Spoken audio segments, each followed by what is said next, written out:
ॐ सदाशिवसमारम्भा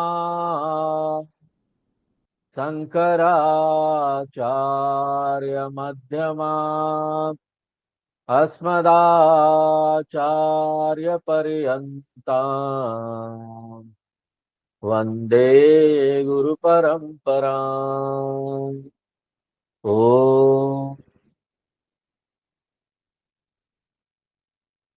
शांति पाठ पढ़ेंगे।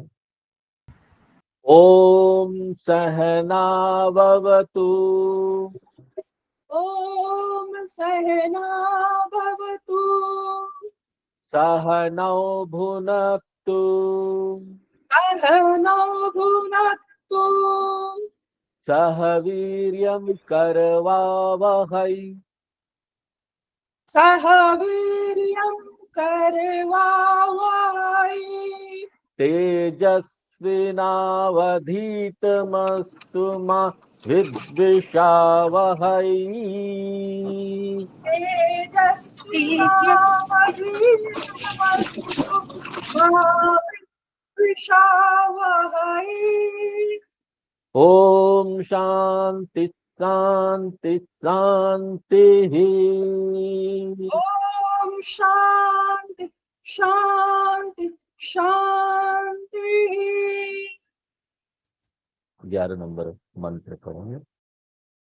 कामस्याप्तिं जगतः प्रतिष्ठाम् क्रतुरनन्त्यम् अभयस्य पारम् अभयस्य पारम् स्थोममहदौरुगायम् स्तोममहदुरुगायम् प्रतिष्ठाम् प्रतिष्ठाम् दृष्ट्वा धृत्या दृष्ट्वा धृत्या धीरो नचिकेतः धीरो नचिकेतः अत्यस्राक्षिः साक्षिः।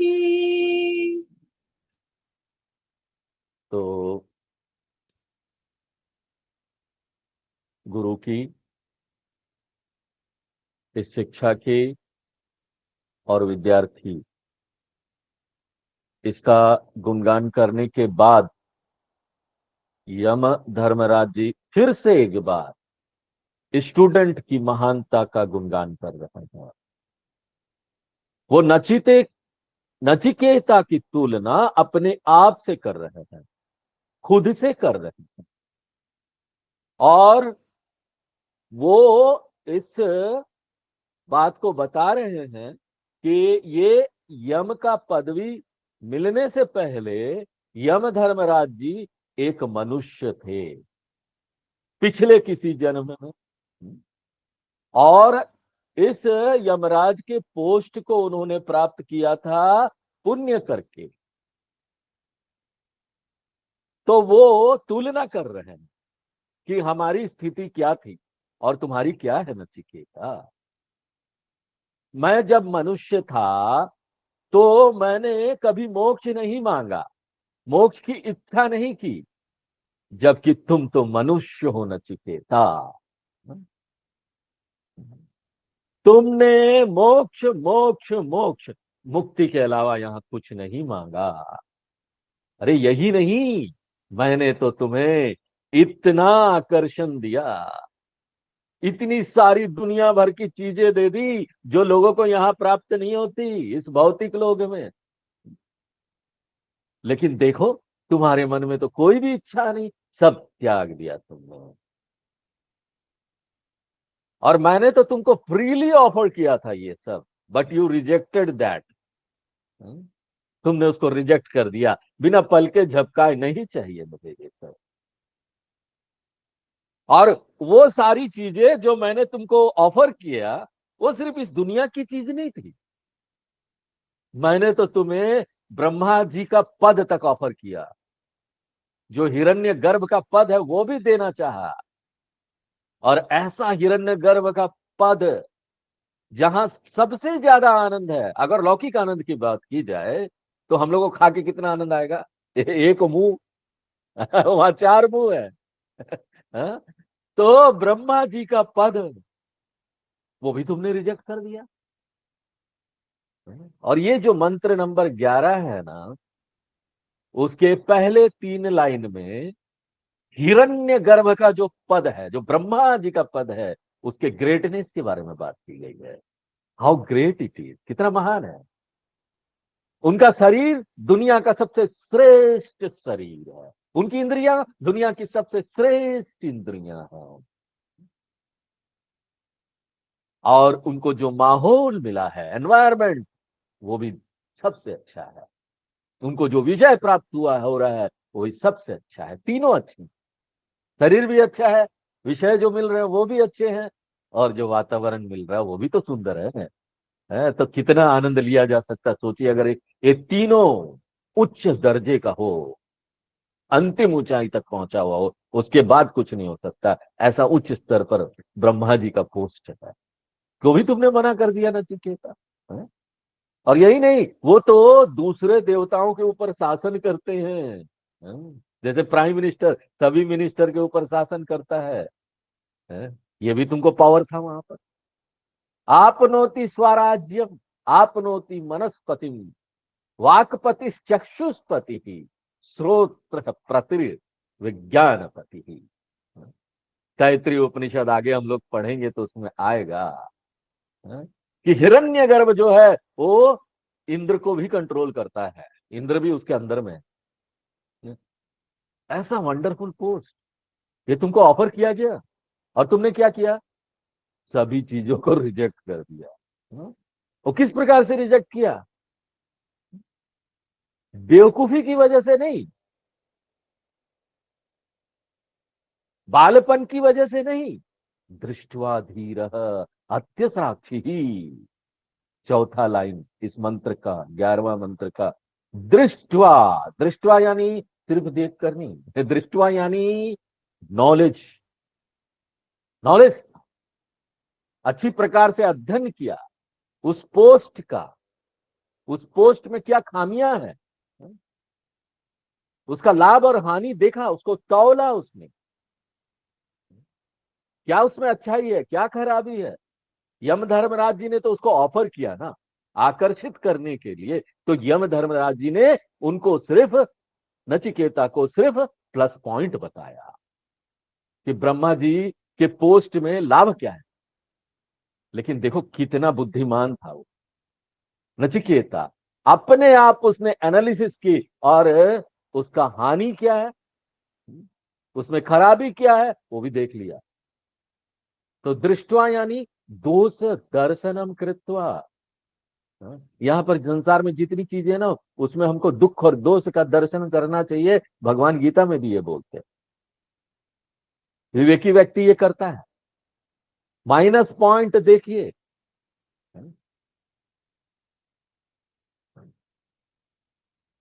और तुमने इसको कैसे किया, क्योंकि तुम धीर हो। धीर यानी विवेकी हो, एक तीक्ष्ण बुद्धि वाला बुद्धिमान व्यक्ति हो। तुम्हारे अंदर ऐसी क्षमता है कि तुम नित्य अनित्य वस्तु का विवेक कर सको। तो एक विवेकी व्यक्ति के रूप में तुमने इन सब का अध्ययन किया अच्छी प्रकार से, बहुत केयरफुली, सावधानी से, और उसके बाद अत्यसाक्षी ही। अत्यसाक्षी ही मने दूर से ही, आपको दूर से न कह लो, आपको दूर से नमस्कार, सामने आने की जरूरत नहीं हो। तो इसी प्रकार ये सब है ना, दूर से नमस्कार, आधे अधूरे मन से नहीं किया। धृत्या, बहुत दृढ़ता के साथ, बिना किसी झिझक के साथ, होल हार्टेडली किया, पूरे हृदय से किया। कई बार ऐसा होता है कि हम लोग अपना दीपावली वगैरह में घर साफ करते हैं, साफ सफाई करते हैं। दीपावली आ रहा है, चलो घर साफ सफाई करें, और उसमें से कई चीजें निकालते हैं कि ये बेकार की चीजें हैं, एक बास्केट में अलग रख दो, इसको कल फेंक देंगे। और शाम होते होते मन बदल जाता है कि शायद ये जो बास्केट में चीजें रखी हुई है ना, ये शायद यूजफुल हो। उपयोगी हो। अभी बच्चे की शादी भी नहीं हुई है और ये व्यक्ति सोचता है बच्चे का शादी होगा, फिर वो पोता पोती होंगे, तो ये जो खाली माचिस की डिबिया है ना, वो छोटे बच्चे के खेलने में उपयोगी होगा। तो ये कैसा त्याग है भाई। हाँ? ये तो आधे अधूरे मन से हमने चीजें निकाली घर से। ऐसा त्याग नहीं था नचिकेता के मन में। आधे अधूरे मन से वो नहीं कर रहा था। धृत्या, विल पावर के साथ, इच्छा शक्ति के साथ, दृढ़ता के साथ तुमने इसका त्याग कर दिया। ये दिखाता है कि नचिकेता में कितना उच्च कोटि का वैराग्य था। और ये वैराग क्षणिक वैराग नहीं था। क्षणिक वैराग बोलते शमशान वैराग्य। शमशान वैराग्य जो कि कोई किसी की मृत्यु हो जाती है घर में, तो अचानक हमको लगता है ये दुनिया क्या है, सब चला गया, तो क्षणिक वैराग्य होता है। बाद में तीसरे चौथे दिन से हम फिर से वही काम करना शुरू कर देते हैं। ऐसा नहीं था नचिकेता के मन में। नचिकेता के मन में जो वैराग्य था वो विवेक से जन्मा हुआ था, विवेक से पनपा हुआ था। 12 नंबर मंत्र पढ़ते हैं। तम पुरुषम तं दूरदर्शम् गूढ़मनुप्रविष्टम गूढमनुप्रविष्टम् गुहाहितम आहितम् गह्वरिष्ठम पुराणम गह्वरिष्ठं पुराणम् अध्यात्म योगाधिगमेन देवम अध्यात्मयोगाधिगमेन देवम् मत्वा धीरः मत्वा धीरः हर्ष शोकौ जहाति। हर्षशोकौ जहाति। अब यम धर्मराज जी ने स्टूडेंट की महानता का गुणगान बताया, टीचर की महानता का गुणगान बताया और शिक्षा की महानता का गुणगान किया।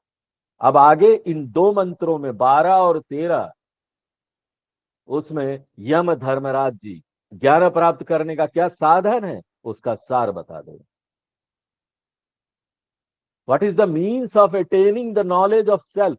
आत्मज्ञान प्राप्त करने का साधन क्या है। और नचिकेता यही तो जानना चाहता था तीसरे वर के माध्यम से। और यहां पर ज्ञान योग को, ज्ञान साधना को एक अलग नाम यहां पर दिया जा रहा है और वो है अध्यात्म योग। शास्त्रों में बहुत अलग अलग प्रकार के नाम दिए गए हैं ज्ञान के साधन को, लेकिन जो सबसे प्रसिद्ध नाम है वो है ज्ञान योग।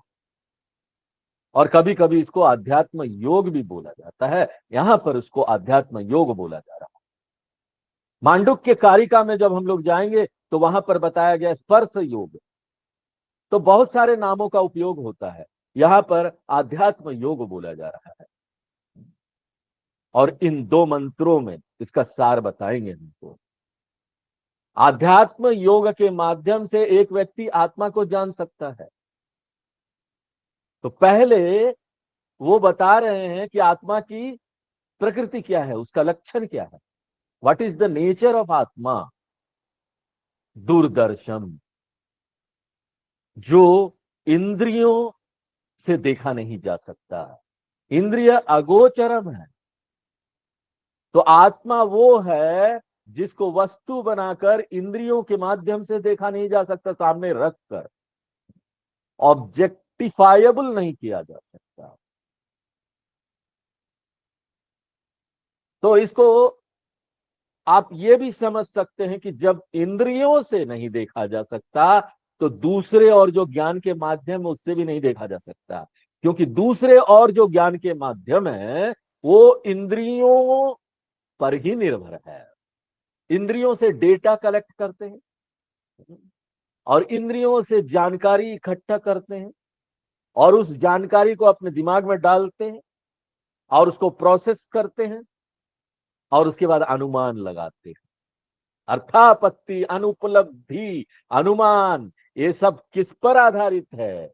इंद्रियों पर। अगर ये इंद्रियां ना हो, ज्ञान की इंद्रियां, तो ये सारे प्रमाण काम नहीं करेंगे। तो ये तो उसी पर है, इंद्रियों पर आधारित है। तो जब इंद्रियां ही नहीं दिखा सकती आत्मा को, तो बाकी और प्रमाण भी नहीं दिखा सकते, क्योंकि सारे ज्ञान के प्रमाण इंद्रियों से जो हम लोग डेटा इकट्ठा करते हैं उस पर निर्भर है। इसलिए सर्व प्रमाण अगोचरम अप्रमेयम इत्यर्थ। और ये आत्मा कहां पर लोकेटेड है? ये आत्मा कहां पर स्थित है? दूसरे लाइन में देखिए, गुहाहितम। ये जो आत्मा है वो हृदय में है। गुहा का अर्थ है हृदय या फिर मन। ये जो हृदय है ना, वो मन का ही प्रतीक माना जाता है शास्त्रों में। तो मन में आत्मा उपलब्ध है, किस रूप में? साक्षी के रूप में। मन में जो विचार आ रहे हैं उसका साक्षी कौन है? देखिए, कोई तो है जो उन विचारों को देख रहा है। मन में विचार नहीं आ रहे, ब्लैंक है, शून्य है, तब भी कोई है जो उसको देख रहा है, शून्यता को। तो साक्षी है, विचारों का भी साक्षी है और विचारहीन मन का भी साक्षी है। और यही आत्मा जो साक्षी है,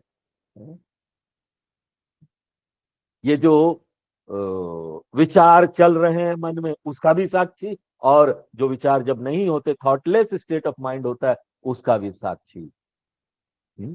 मैं उसका साक्षी हूं, उस ब्लैंक स्टेट ऑफ माइंड का मैं साक्षी हूं, विचारों का भी मैं साक्षी हूं। इसलिए इसको बोलते गुहाहितम। क्यों गुहा बोला जाता है? क्योंकि जिस तरह से एक गुफा होता है, वो अंधेरे से ढका हुआ होता है। अज्ञानेन आवृतम ज्ञानम तेन मुह्यंति जंतवः। मन में बहुत अंधकार है, तमस है, इसलिए मन को गुफा बोला जाता है। भगवान का एक नाम गुहा भी, ये बहुत सुंदर नाम, और ये दार्शनिक महत्व वाला नाम है। ये जो नाम है गुहा, इसका अर्थ है जो गुहा में रहता है, गुहा हितम। लेकिन ये मन में होने के बाद भी ना गूढ़म अनुप्रविष्टम है, क्योंकि मन में अंधकार है और उस अंधकार गुफा में वो आत्मा छिपा हुआ है।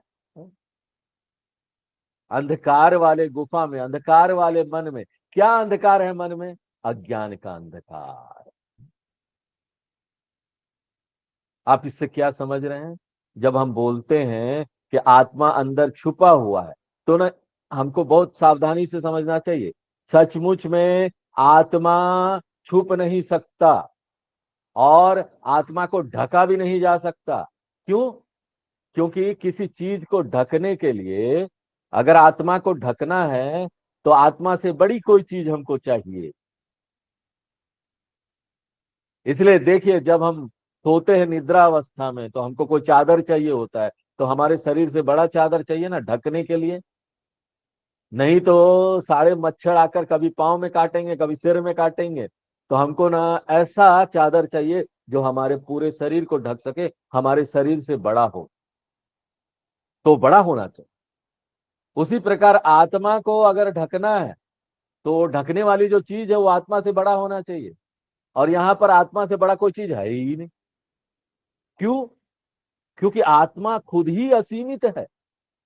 इसलिए हमको यहां समझना चाहिए कि आत्मा ढक गया है, आत्मा को कवर कर दिया गया है। इसका क्या मतलब हुआ? इसका मतलब सिर्फ प्रतीकात्मक है,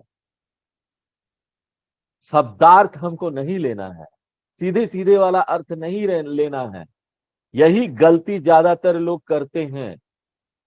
वेदांत में आत्मा नहीं समझ में आता, यही गलती करते हैं। उनको लगता है कि आत्मा को ना किसी चीज से ढक दिया गया है, उनको लगता है कि ये 5 कोस है, उससे आत्मा को ढक ढक दिया गया है, तो वो सोचते हैं ना कि ना अगर हम ये 5 कोस को हटा देंगे और उसके बाद अपने विचारों को हटा देंगे तो हम आत्मा को देख सकते हैं।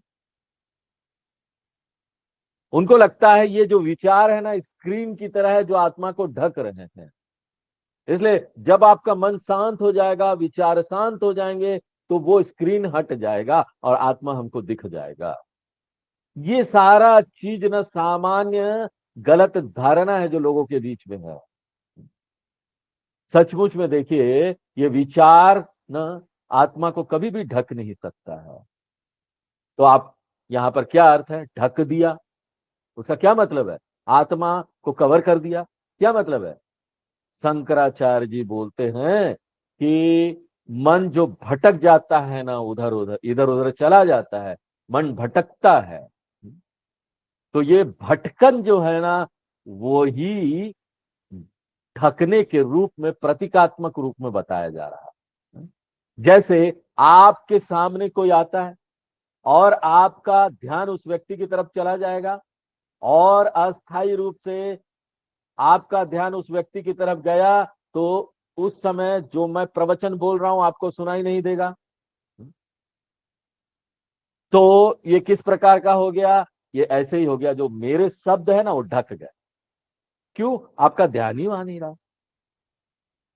इसका ये अर्थ नहीं है ना ढकने का अर्थ कि मेरे शब्दों को कोई रोक रहा है। आपका कान खुला हुआ है, मेरे शब्द जा रहे हैं, फिर भी भटकन होने के कारण मेरे शब्द आप सुन नहीं सके, इसलिए शब्द कैसा हो गया? ढकने जैसा हो गया।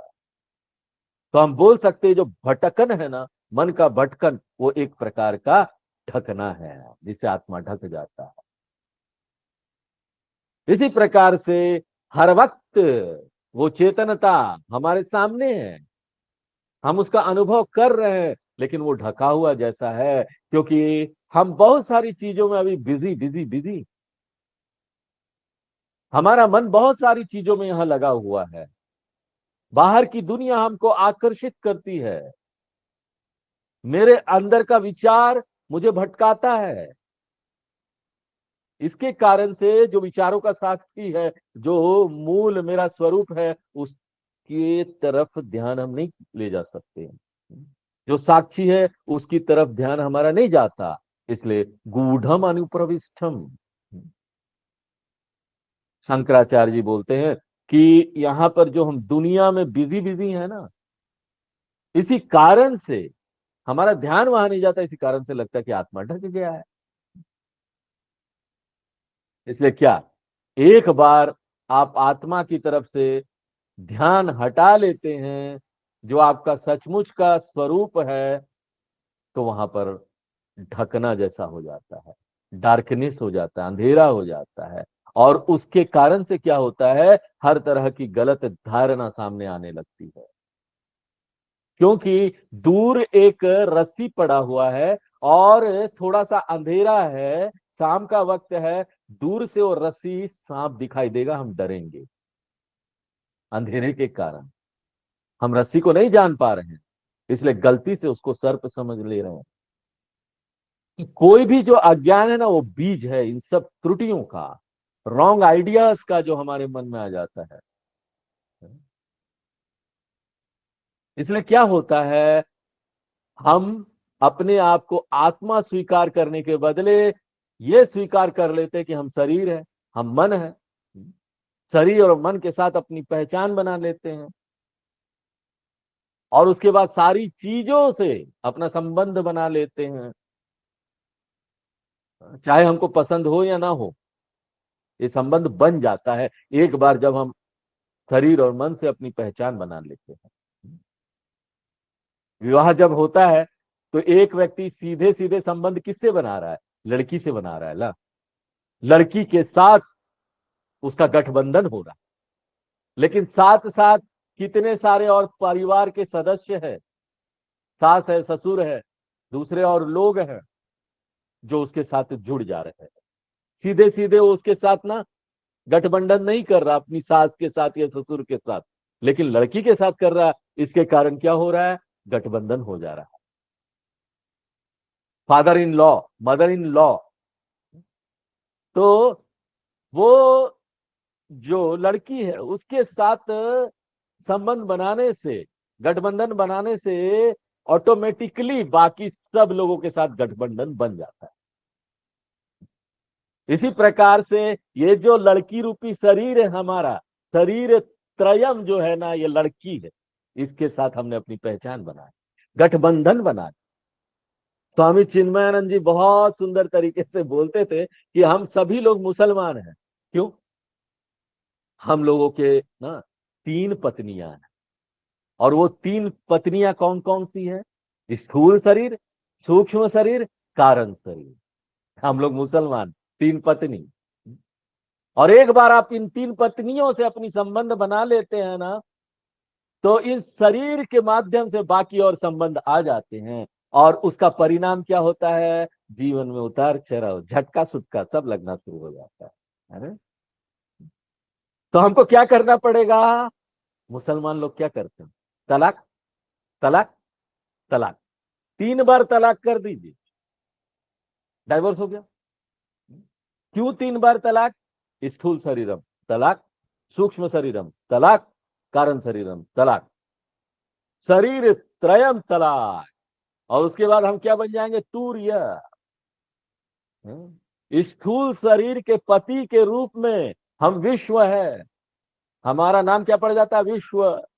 सूक्ष्म शरीर के पति के रूप में हमारा नाम क्या पड़ जाता है? तेजस। और कारण शरीर के पति के रूप में हमारा नाम क्या पड़ जाता है? प्राज्ञ।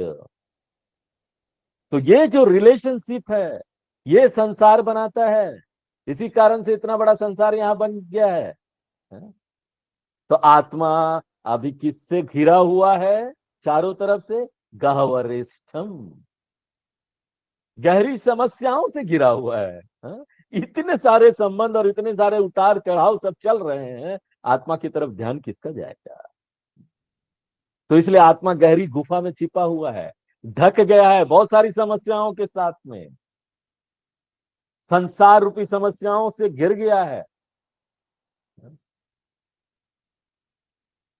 ये हम क्यों पहचान में नहीं आता? क्योंकि अभी हमारा ध्यान वहां नहीं है, हम बहिर्मुख है। बहुत सारी समस्या, संसार रूपी समस्या, ये ढक गया, तो आत्मा को हमको बचाना पड़ेगा। Atma has to be rescued. Hijacking हो गया, किडनैप कर लिया गया, तो हमको एक मिशन चलाना पड़ेगा। मिशन, आर्मी लोगों को लेकर आना पड़ेगा। हाईजैक हो गया, किडनैप हो गया है आत्मा। तो यहां पर आचार्य क्या बोलते हैं, उपनिषद क्या बोलते हैं? अध्यात्म योगाधिगमेन, कमांडो फोर्स लेकर आइए आध्यात्म योग के माध्यम से। और वो कमांडो फोर्स कौन है? शास्त्र और गुरु हथियार लेकर आए। आध्यात्म योग, ज्ञान योग के माध्यम से अधिगमन, यानी उसका सहारा लीजिए, उस पथ पर चलिए। अध्यात्म योग यानी ज्ञान योग। देवम मत्वा, इस देव को जो जान लेता है। देव यानी कौन? चैतन्य स्वरूप आत्मा, वो सदा प्रकाशित रहने वाला, सदा भाषित होने वाला वो देव। तो यहां पर देव का अर्थ वो नहीं है वो भगवान जो स्वर्ग में है, इंद्र वरुण देव, वो नहीं है। यहां देव का अर्थ है आत्मा, जिसकी बात केनो उपनिषद में की गई थी। वहां पर देव बोला गया था। केनेशितम पतति प्रेषितम मनः, केन प्राण प्रथम प्रैति युक्त, केनेशिताम वाचमिमाम वदंती चक्षु श्रोत्रम का उदेवो युनक्ति। केनोपनिषद का मंत्र। तो देवम मत्वा, मत्वा यानी जान कर, पहचान कर आत्मा को। कैसे पहचान कर? कि आत्मा कहीं है? नहीं, मैं ही हूं, मैं ही वो आत्मा हूं। इति ज्ञात्वा धीरा, एक जो पात्र विद्यार्थी है। ये जो धीरा शब्द है, उसका उपयोग शास्त्रों में ज्यादातर समय पात्र साधक के अर्थ में किया जाता है। जो पात्र साधक है उसको धीरह बोल देते, तो जो पात्र साधक है वही ये ज्ञान प्राप्त कर सकता है। तो विवेकी जो व्यक्ति है, जिसके अंदर साधन चतुष्ट संपत्ति है, अधिकारी जो व्यक्ति है, उसके बारे में यहां बोला जा रहा है कि वो धीरा है। ऐसा व्यक्ति देव को जान लेता है, आत्मा को जान लेता है। तो यहां तक ज्ञान योग की बात की गई। अब फल के बारे में बताया जा रहा है, फल के बारे में। और फल क्या है? धीरह हर्ष शोकौ जहाती, परे निकल जाता है। यहां का जो सुख और दुख है उससे परे निकल जाता है, संसार के सुख दुख से। हमने आपको पहले भी बताया है कि संसार में जो सुख है ना, वो सचमुच का सुख नहीं है, उसमें तो दुख मिला हुआ है। जैसे एक सिक्का होता है, उसके दो पहलू होते हैं, उसी प्रकार से ये संसार में सुख और दुख द्वंद्व दोनों है। यहां पर आप ये नहीं कर सकते कि एक को हमको सुख ही सुख चाहिए स्वामी जी, एक को स्वीकार करे ना दुख नहीं चाहिए, दुख भगाओ, और दूसरे को रिजेक्ट कर दे, ऐसा नहीं कर सकते। या तो आपको दोनों को स्वीकार करना पड़ेगा या दोनों को रिजेक्ट करना पड़ेगा। हमारी समस्या क्या है? हम दुनिया का सुख तो स्वीकार करना चाहते हैं, लेकिन साथ साथ जो पीड़ा और दुख आने वाला उसको स्वीकार नहीं करना चाहते। ये कभी काम नहीं करेगा। या तो आप दोनों स्वीकार कर लीजिए या फिर दोनों को रिजेक्ट कर दीजिए। अगर आप दोनों को रिजेक्ट कर रहे हैं तो ऐसा व्यक्ति सन्यासी, उसको आश्रम सन्यासी बोलो, जिसने विधिवत सन्यास ले लिया। क्योंकि उसके पास अब कोई परिवार नहीं है, बच्चों का कोई मजा नहीं है, कोई पोते पोतियां, उसका जो आनंद आता है वो भी नहीं है। ये सब आनंद उसके पास नहीं है। तो जब ये सब आनंद उसके पास नहीं है, कि बच्चे का जो सुख है वो नहीं है, पोते पोतियों का सुख नहीं है, बेटा बहू का सुख नहीं है, तो उसके साथ जो प्रॉब्लम आती ना वो भी नहीं होगा, क्योंकि उसने दोनों को रिजेक्ट कर दिया ना, कि हमको कोई रखना ही नहीं अपने साथ, तो प्रॉब्लम भी नहीं है। दोनों को रिजेक्ट कर दिया, हमको सुख भी नहीं चाहिए, दुख भी नहीं चाहिए। ये बच्चे का वहां एडमिशन कराना है, स्वामी जी इस कॉलेज में नहीं हो रहा है एडमिशन, वो कॉलेज में गए, दौड़ भाग चालू है। हाँ? बच्चा पढ़ाई नहीं कर रहा, बोलते रहो फिर भी नहीं पढ़ता है, हाँ? मोबाइल में लगा हुआ है। हाँ? ये सारी जो समस्या, पैसे कहाँ से आएंगे? अचानक पैसे की जरूरत हो गई, कहाँ से आएंगे? किसी का शादी है, विवाह है। हाँ? तो ये सारी समस्याओं से गुजरना पड़ता है। इसके लिए हमको शिकायत नहीं करना चाहिए, तो आएगा ही आएगा, क्योंकि हमने सब स्वीकार किया है खुद ही। तो या तो गृहस्थ बन जाइए और गृहस्थ बन के दोनों को स्वीकार कर लीजिए, या तो सन्यासी बन जाइए और दोनों को रिजेक्ट कर। अगर आप गृहस्थ बन रहे हैं और इतने लोगों को अपने साथ इकट्ठा कर रहे हैं तो स्वीकार कर लीजिए, प्रॉब्लम आना ही आना है, शिकायत क्या करना। और अगर सन्यासी बन रहे हैं तो नहीं आएगा प्रॉब्लम, क्योंकि हमने रखा ही नहीं है सब झंझट।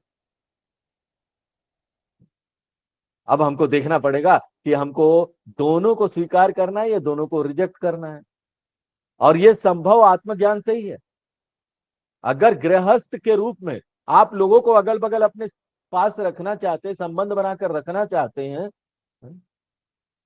तो ना आपको अपने बच्चों का जो आनंद, उनका साथ का जो आनंद प्राप्त हो रहा है, वो स्वीकार आप कर रहे हैं, तो आपको ये भी स्वीकार करना पड़ेगा कि प्रॉब्लम भी आएगी, और वो समस्या आपके बच्चे ही लेकर आएंगे। और अगर आप इन दोनों को स्वीकार करना चाहते हैं ना, उसके लिए आत्मज्ञान चाहिए। आम आदमी ये दोनों को स्वीकार नहीं कर सकता, इसलिए तो दुख आते रहते हैं। बैठ जाइए किसी के पास, अपनी सारी समस्या बताना चालू करेगा तो आपको पता चलेगा कि उसके साथ कितनी समस्याएं हैं। फेसबुक में तो पूरा परिवार अच्छा दिख रहा था, एक से एक फोटो है, हंस रहे हैं, रेस्टोरेंट में खाना खा रहे हैं। हाँ, आपको लगेगा इससे सुंदर परिवार तो है ही नहीं, हम भी ऐसे ही बन जाते हैं। अरे बन जाओ, लेकिन ध्यान रहे खाली यही पहलू नहीं है। हाँ? जरा बैठिए उनके साथ, सारी फैमिली की समस्या बाहर आना शुरू होगा। कहाँ कहाँ झगड़ा चल रहा है, कहाँ कहाँ कोर्ट केस चल रहा है, कहाँ कहाँ बच्चे परेशान कर रहे हैं। और इन सब को सहना इतना आसान नहीं है, इसके लिए आत्मज्ञान चाहिए।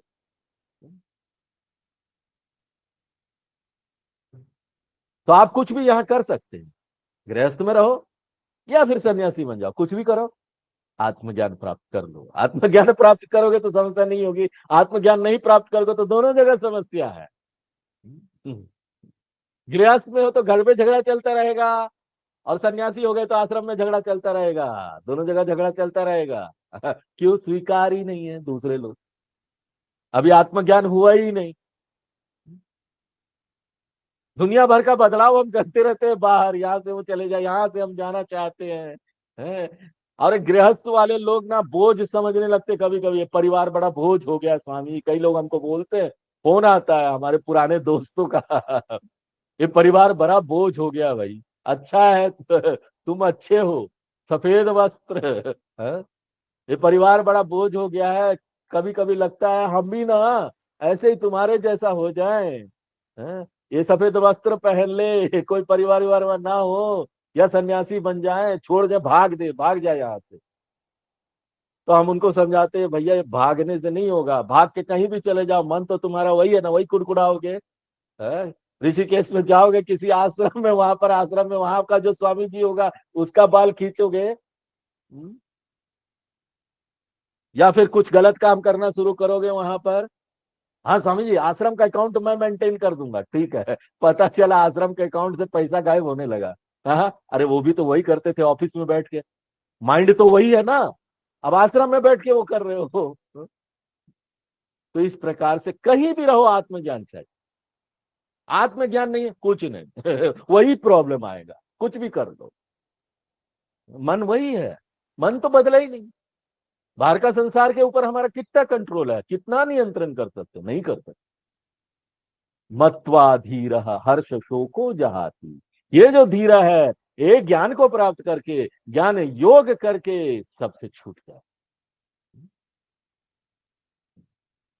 दुनिया का आनंद से भी छूट जाता है, क्यों? ये दुनिया का आनंद ही ना दुख लेके तो आता है, ये पता हो जाता है उसको, उसको आत्मा का सुख मिल जाता है, उसको और सुख क्यों चाहिए? ये सब छोटे मोटे तुच्छ सुख जो है ना, उससे वो बाहर निकल आता है, मोक्ष प्राप्त हो जाता है।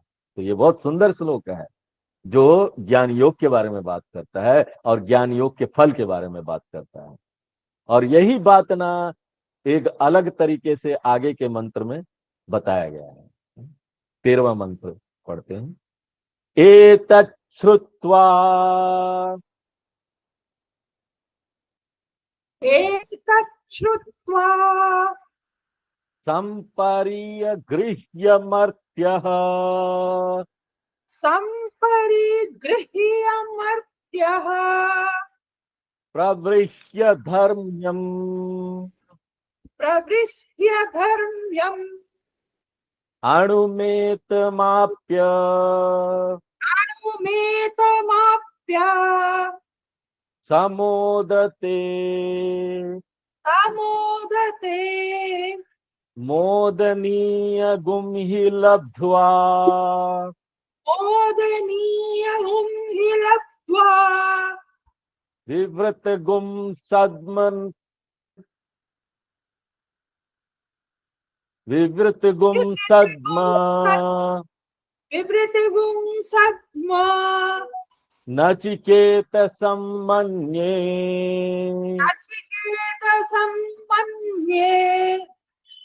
तो इससे पहले वाले मंत्र में अध्यात्म योग के नाम से ज्ञान योग बताया गया कि आध्यात्म योग ही साधन है जिससे हमको आत्मज्ञान प्राप्त हो सकता है।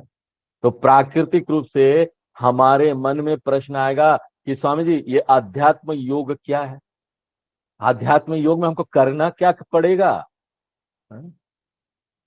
यहाँ पर तो कितने सारे योग है, फिर ये आध्यात्म योग क्या है? तो यहाँ पर आध्यात्म योग का डेफिनेशन है वेदांत श्रवण मनन निधिध्यासन। आध्यात्म योग और कुछ नहीं, शास्त्रों का अध्ययन है, श्रवण करना है। और मैंने श्रवण की परिभाषा बताई थी, आपको याद है? श्रवण की परिभाषा है व्यवस्थित रूप से सतत शास्त्रों का अध्ययन करना लंबे समय तक एक सक्षम आचार्य के मार्गदर्शन में। हम आपको बता रहे हैं, हर एक शब्द महत्वपूर्ण है, कोई भी शब्द आप नहीं छोड़ सकते। हमने बोला ना, व्यवस्थित,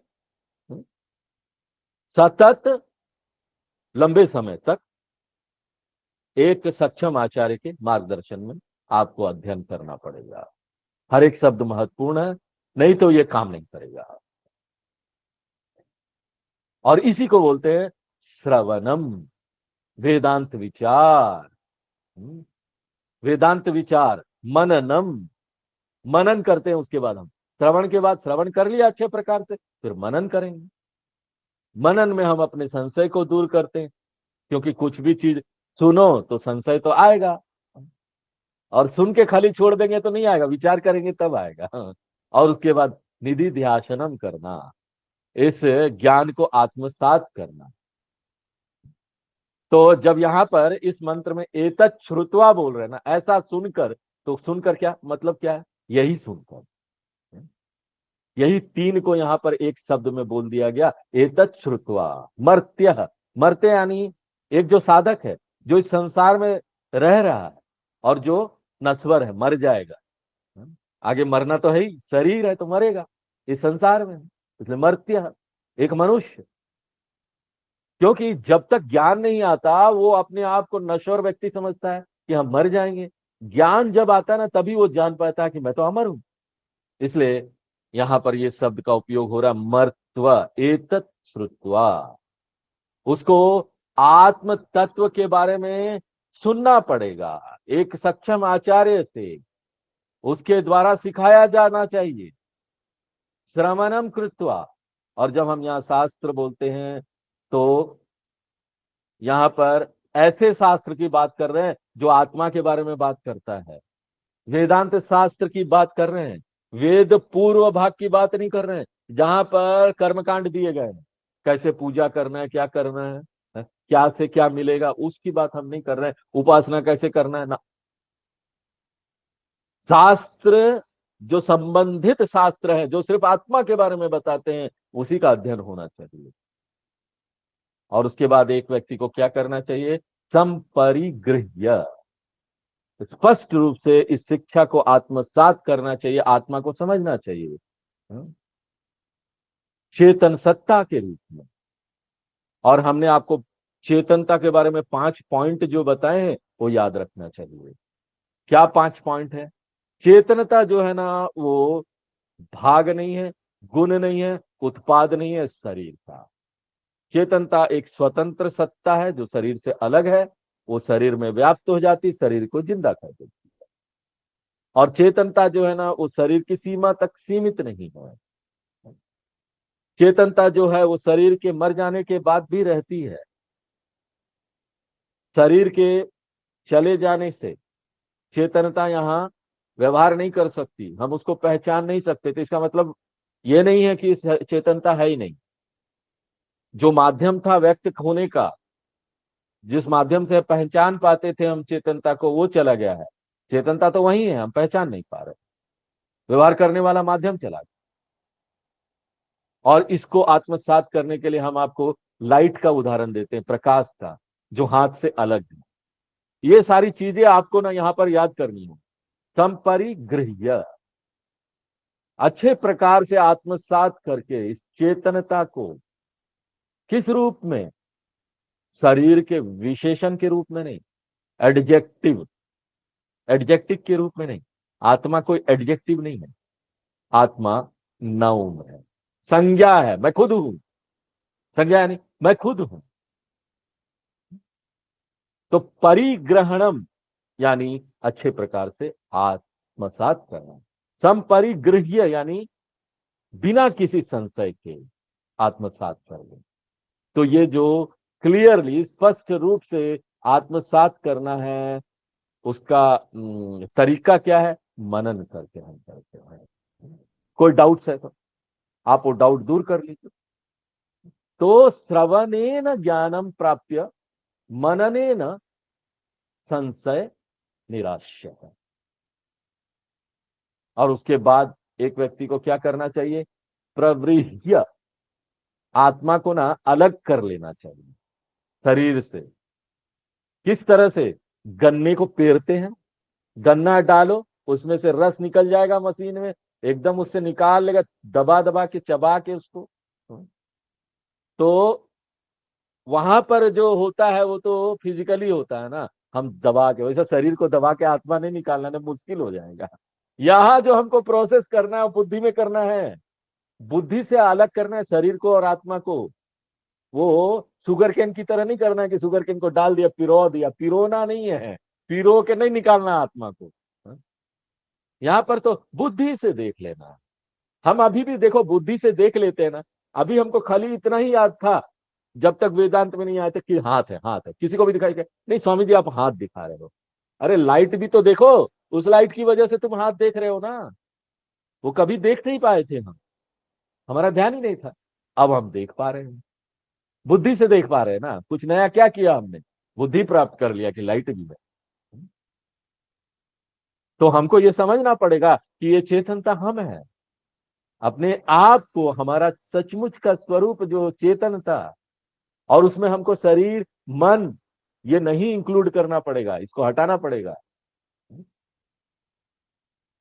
तो इसको बोलते हैं प्रवृह्य, पेर लेना है, निकाल लेना है आत्मा को शरीर से, बुद्धि से अलग कर लेना है, समझ से अलग कर लेना है। उसके बाद एक व्यक्ति को क्या करना चाहिए? आप्य, स्वीकार कर लो उस चेतनता को स्पष्ट रूप से कि हम वही है, स्वीकार करो। और ये स्वीकार कैसे होता है, कौन करता है इसको स्वीकार? मन करता है, एकमात्र मन से स्वीकार होना चाहिए। हमको स्पष्ट रूप से जानना चाहिए कि हम ही वो चेतन सत्ता है। और किस प्रकार का आत्मा है? धर्म्यम अणु आत्मानम, ये जो दो शब्द है ना, वो आत्मा का विशेषण है। धर्म्यम, धर्म्यम यानी जो ना धर्म से दूर नहीं है, अलग नहीं है धर्म से। इसका क्या अर्थ हुआ? जो धारण करता है, धारणात इति धर्म, सबको अस्तित्व देता है, ये एक अर्थ है। बिना उसके कोई यहां रह नहीं सकता, तो धारण करना। बहुत सारे अलग अलग अर्थ है, एक दूसरा अर्थ भी मैं आपको देता हूं। तो एक अर्थ ये है कि वो धर्म से अलग नहीं है, धारण करता है, उसको आधार देता है। और दूसरा अर्थ ये है कि वो ना धर्म से ही पाया जा सकता है, धर्मे न प्राप्यम इति धर्म्यम। आप मोक्ष प्राप्त नहीं कर सकते अगर आप धर्म मार्ग पर नहीं चल रहे, धर्म से नहीं चल रहे, धर्म का पालन नहीं कर रहे, तो मोक्ष नहीं प्राप्त कर सकते। धर्म का पालन करके ही एक व्यक्ति आत्मा को जान सकता है, इसलिए धर्म्यम। और अणु, अणु का क्या अर्थ हुआ? जो बहुत सूक्ष्म है, हमने इस शब्द को पहले भी देखा था, जो बहुत बहुत अति सूक्ष्म है। मंत्र नंबर 8 में यह शब्द आया था अणु। अणु एटम अंग्रेजी में बोलते, लेकिन आत्मा अणु नहीं है। अणु जो एटम है वो आकाश से सीमित है, एक जगह पर होता है ना, छोटा सा एटम भी हो उसको छोटा जगह चाहिए, अणु उसको जगह चाहिए, सर्वत्र व्याप्त नहीं है। लेकिन आत्मा तो सर्वत्र व्याप्त है, फिर आत्मा किस प्रकार से अणु की तरह है?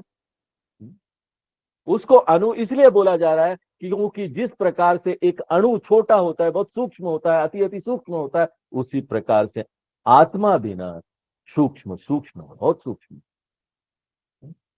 इसको बोलते हैं गौण प्रयोग। ये कैसा है मालूम है? वो शेर है, मेरा बच्चा शेर है।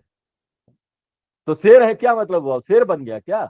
अगर हम बोलेंगे आत्मा अणु है, अणु बन गया क्या? नहीं, शेर के कुछ लक्षण मेरे बच्चे में, इसलिए हम उसको बोलते शेर बच्चा है, क्योंकि उसके कुछ लक्षण मिलते हैं शेर से। उसी प्रकार अणु और आत्मा है, दोनों के कुछ लक्षण मिलते हैं, और मुख्य लक्षण जो मिलते हैं ना, वो ये है कि वो सूक्ष्म है। और एक व्यक्ति ये काम कर लेगा तो उसके साथ क्या होगा? समोदते, मजा मजा में रहेगा। नंदती नंदती नंदती ये वा योग रतो वा भोग रतो वा, शंकराचार्य जी बोलते भज गोविंदम। संगरतो वा संग विहीन, यानी संगरतो वा यानी संग में रहो या संग विहीन रहो, गृहस्थ में रहो या संन्यास में रहो। संग रतोवा यानी गृहस्थ में, संग विहीना यानी कोई संग नहीं है, संन्यास में रहो, कहीं भी रहो, जहां भी रहोगे वहां आनंद ही आनंद रहेगा। यस्य ब्रह्मणि रमते चित्तम नंदति नंदति नंदति एव सह मोदते, उसमें रमण करता है। मोदनीयम ही लब्ध्वा, वो कुछ प्राप्त कर लेता है जो आनंद का स्रोत है। मोदनीयम यानी जिसका आनंद लिया जा सके। तो ऐसे आनंद स्वरूप आत्मा को प्राप्त करके वो आनंद का अनुभव करता है। तो नचिकेता बहुत व्यग्र हो गया, अधीर हो गया। वो यम धर्मराज जी को बोलता है, मन ही मन की हमको जल्दी बताइए। हाँ? बहुत देर से आप बहुत सारी चीजें हमको बता रहे हैं, जल्दी बताइए। तो यम धर्मराज जी उसको बोलते हैं कि भाई नचिकेता, तुम तो समझ लो ऐसा ना, तुमको मोक्ष प्राप्त हो ही गया, क्योंकि तुम अधिकारी हो। मोक्ष का दरवाजा जो है, द्वार जो है तुम्हारे लिए समझो खुला ही हुआ। मोक्ष द्वार कपाट पाटन करी, काशी पुराधीश्वरी, भिक्षाम देहि। याद आए? मोक्ष द्वार कापट पटाना करी, तुम्हारे लिए तो मोक्ष द्वार खुला हुआ है। सद्म यानी मोक्ष का महल, जहां मोक्ष है वो तुम्हारे लिए खुला हुआ है, मोक्ष का महल। और बस तुमको बस प्रवेश करना है। फिर से याद रखिए कि ये सिर्फ प्रतीकात्मक अभिव्यक्ति है। एक व्यक्ति बोलता है मोक्ष का महल द्वार है, खुला हुआ है, फिर से हमको ये कल्पना नहीं करना चाहिए ना कि ना हमको कहीं जाना पड़ेगा जहां मोक्ष का महल है, वहां हमको वो गुरु जी चाबी दे देंगे, हम उस चाबी से खोल लेंगे और दरवाजा खोल के अंदर घुस जाएंगे। ये मत कल्पना कीजिए, ये सारी चीजें फिगरेटिव है, प्रतीकात्मक एक्सप्रेशन है। तो तुम्हारे लिए तो नचिकेता मोक्ष ऐसा है ना जैसे तुमको मिल ही गया समझो। नचिकेत सम्मन्ये, तुम्हारे लिए नचिकेता जैसे मोक्ष बस आ गया बस मिल ही गया समझो।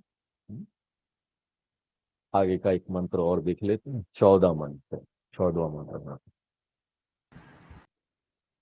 अन्यत्र धर्मादन्यत्राधर्माद, अन्यत्र धर्मादन्यत्र धर्मात्, अन्यत्रास्मात् कृतात्, अन्यत्रास्मात् कृतात्, अन्यत्र भूताच्च भव्याच्च, अन्यत्र भूताच्च भव्याच्च, यत्तत्पश्यसि तत्वद। पश्यसि तद्वद। तो अब तक नचिकेता क्या है, अधीर हो गया, वो इम्पेशेंट हो गया है।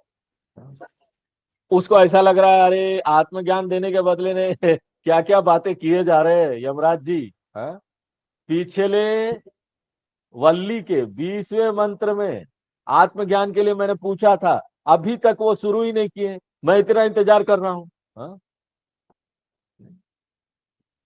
तो पिछला चैप्टर का 9 श्लोक यमराज जी वहां पर उसका परीक्षा लेते हैं और नचिकेता उसमें सफल भी हो जाता है।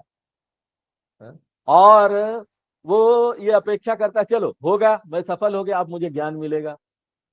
अब जब उसने सोचा ज्ञान मिलेगा, तब तक यमराज जी ने क्या करना शुरू कर दिया, स्टूडेंट की महानता का गुणगान, टीचर की महानता का गुणगान, ये जो ज्ञान है उसकी महानता का गुणगान। और वो बोलने लगे देखो, मैं अपने से तुलना करने लगे, मैं तुम्हारे जैसा नहीं था। तो नचिकेता ना यमराज जी को रोकना चाहता था, उसको ये सब इतना मजा नहीं आ रहा था। हाँ? उसको तो आत्मज्ञान चाहिए। हाँ? एक तरफा बोले जा रहे थे। हाँ? बहुत हो गया भटकाओ, अब विषय पर आ जाइए। वो ये बोलना चाहता था ताकि यम धर्मराज जी आगे के मंत्रों में तो जाए। नचिकेता उनको रोकना चाहता था और इसलिए वो फिर से अपने तीसरे वर को दोहराता है। तो ये जो मंत्र है ना, वो नचिकेता उवाच है। नचिकेता बोल रहा है यमराज जी, नचिकेता रोकता है। तो इस मंत्र के माध्यम से नचिकेता फिर से अपने वर को दोहरा रहा है, वही वर जो उसने पहले जो चैप्टर है उसका पहला जो वल्ली उसके 20वें मंत्र में पूछा था। इसको चौथा वर नहीं लेना चाहिए ये जो वो पूछ रहा है, क्योंकि यम धर्मराज जी ने 3 ही वर दिया है नचिकेता को। ब्रह्म सूत्र में एक अधिकरणम आता है, उसमें यह चर्चा होती है कि ना नचिकेता को 3 वर मिला था, 4 वर मिला था या 2 ही वर मिला था। ये बहुत महत्वपूर्ण मंत्र है, आपको इस मंत्र को याद कर लेना चाहिए, कम से कम तब तक जब तक कठोपनिषद समाप्त नहीं होता। ये बहुत महत्वपूर्ण मंत्र है, ये नचिकेता की तरफ से प्रश्न है, ये बहुत शक्तिशाली पावरफुल मंत्र है। और शंकराचार्य जी इसको बार बार जगह जगह पर उद्धृत करते हैं, कोट करते हैं। और इस मंत्र में पहले 3 लाइन में नचिकेता खुद ही आत्मा की परिभाषा बताता है, और यहां पर आत्मा का हमको बहुत अद्भुत परिभाषा मिला है, जो कि ना बहुत दार्शनिक महत्व वाला है। और इसका महत्व तब तक चलेगा जब तक हम अंतिम उपनिषद यानी कि मांडुक्य उपनिषद तक नहीं पहुंच जाते। और आत्मा का परिभाषा क्या है? तो वो बोलते हैं अन्यत्र धर्मात अन्यत्र अधर्मा। आत्मा जो ना धर्म अधर्म से परे है, अन्यत्र धर्मात अन्यत्र अधर्मा, जो अच्छा खराब से परे है। देखो बहुत महत्वपूर्ण ये बात बताई जा रही, इससे हम कई और निष्कर्ष भी निकाल सकते हैं, बहुत सारे हैं, मैं अभी आपको 2 बता रहा हूं।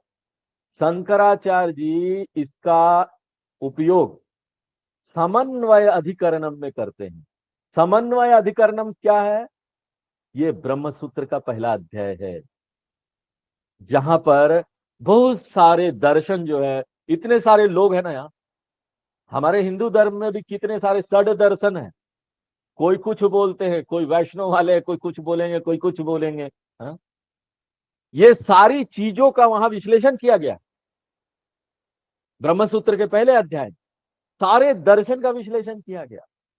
और उस दर्शन का विश्लेषण करते हुए अंत में शंकराचार्य जी ने इस बात को साबित किया कि ना ये जो ब्रह्म है ये अद्वैत ब्रह्म है, इसमें कोई द्वैत नहीं, कोई विशिष्ट अद्वैत नहीं, कुछ नहीं, ये अद्वैत ब्रह्म, अद्वैत की स्थापना की। तो 2 निष्कर्ष यहां पर, जब हम भगवान की बात करते हैं तो भगवान को कैसे प्रस्तुत किया जाता है? अरे भगवान में ना कोई अवगुण नहीं है, वो अवगुण से स्वतंत्र है। बहुत सारे यहाँ दर्शन धर्म के लोग हैं जो भगवान को प्रस्तुत करते हैं कि भगवान में कोई अवगुण नहीं है, कोई गंदी बात नहीं है। यहाँ पर सब जो अवगुण दिखते हैं वो भगवान में नहीं है, वो तो सर्वगुण संपन्न है, भगवान गुण ही गुण है। यहां तक कि विशिष्ट अद्वैतम में भी भगवान को कैसे डिफाइन किया जाता है? सकल कल्याण गुण संपन्न। इसलिए जब हम बोलते हैं निर्गुणम, तो ये सारे लोग ना उसकी व्याख्या करते हैं कि निर्गुणम का अर्थ है कि सभी बैड गुण जो है ना, खराब गुण है ना, उससे स्वतंत्र निर्गुणम, दुर्गुण रहितम, दुर्गुण नहीं है। लेकिन शंकराचार्य जी बोलते ना भैया, हम इसको स्वीकार नहीं करें, क्योंकि देखो अच्छा और खराब ना इस संसार में ऑपोजिट पेयर्स है, द्वंद है, जो इस नश्वर दुनिया का भाग है। ये ना एक ही सिक्के के 2 पहलू के जैसे हैं।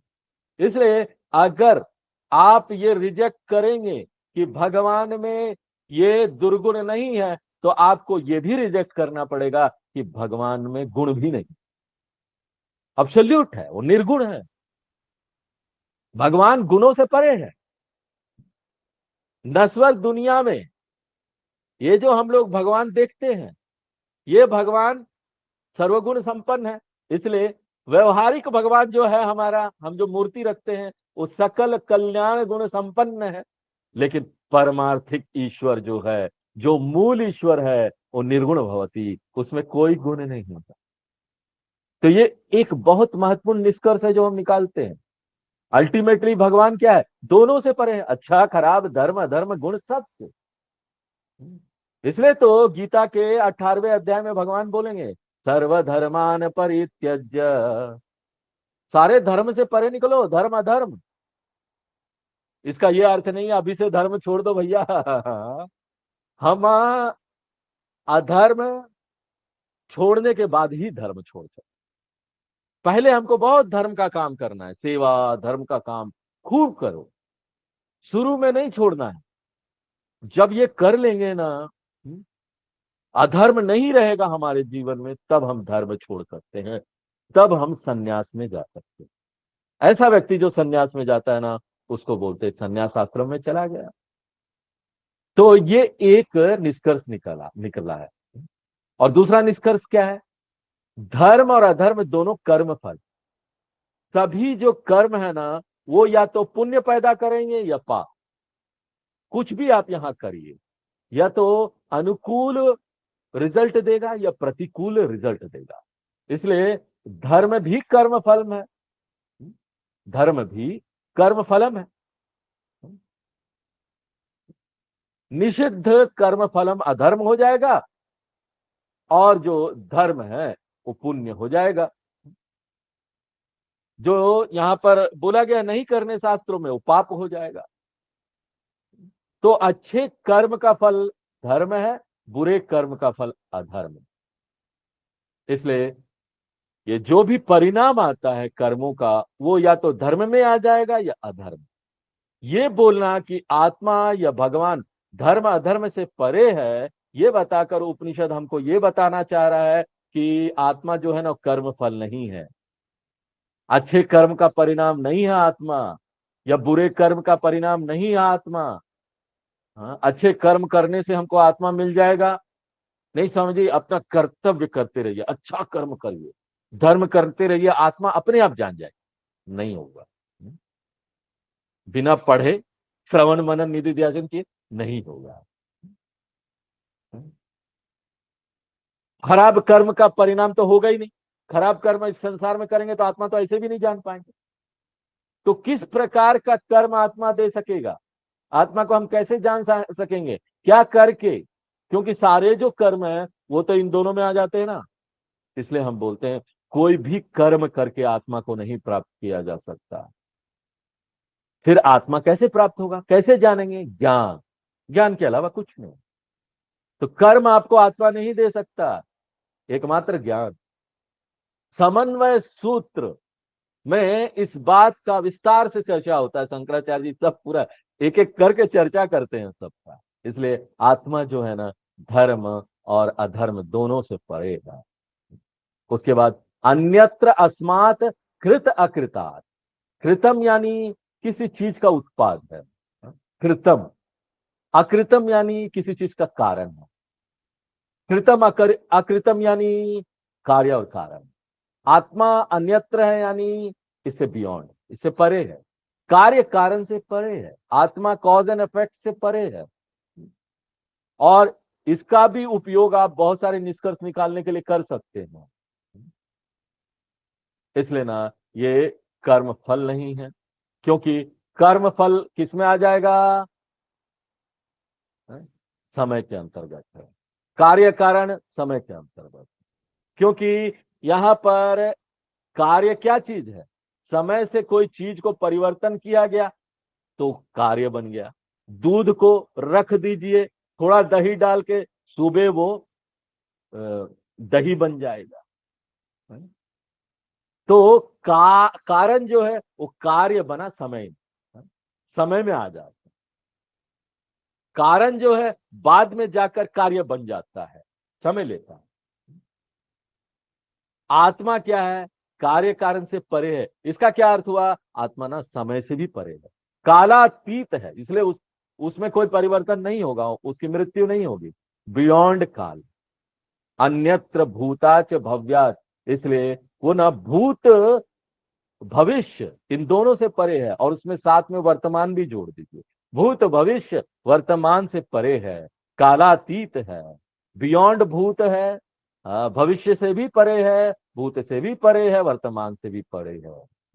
कालात्रयम, ऐसा जो आत्मा है, यत् तत् पश्यसि, इस आत्मा को जान लेता है, देख लेता है। अभी फिर से देखने का प्रयत्न मत कीजिएगा, हाँ, बार बार हम चेता देते हैं। पश्यसी का क्या मतलब है? देखने का मतलब ज्ञान प्राप्त कर लिया, ज्ञान चक्षु से देख लिया, उसको मैं जान लेता। तो फिर मूल चीज क्या है? इस एक शिष्य के लिए मूल बात क्या हो जाती है? कि वो गुरु के पास जाए और गुरु के ऊपर उसको श्रद्धा होनी चाहिए। यत् तत् पश्यति, यत् पश्यति, और उस आत्म तत्व को वो स्पष्ट रूप से जाने, तद्वद, यही आप मुझे बताइए, इसी की शिक्षा आप मुझे दीजिए, यही आत्म तत्व को आप मुझे प्रकट कीजिए। तो अब नचिकेता अधीर होकर, जो उसने फिर से एक, जो उसने प्रश्न किया था फिर से उसको रखता है और वेट करता है कि यम धर्मराज जी उसका उत्तर देंगे, अपनी प्रतिक्रिया देंगे, जो कि हम लोग नेक्स्ट क्लास में देखेंगे। आज भैया ओम पूर्णमदः पूर्णमिदं पूर्णात् पूर्णमुदच्यते पूर्णस्य पूर्णमादाय पूर्णमेवावशिष्यते। ओम शांति शांति शांति।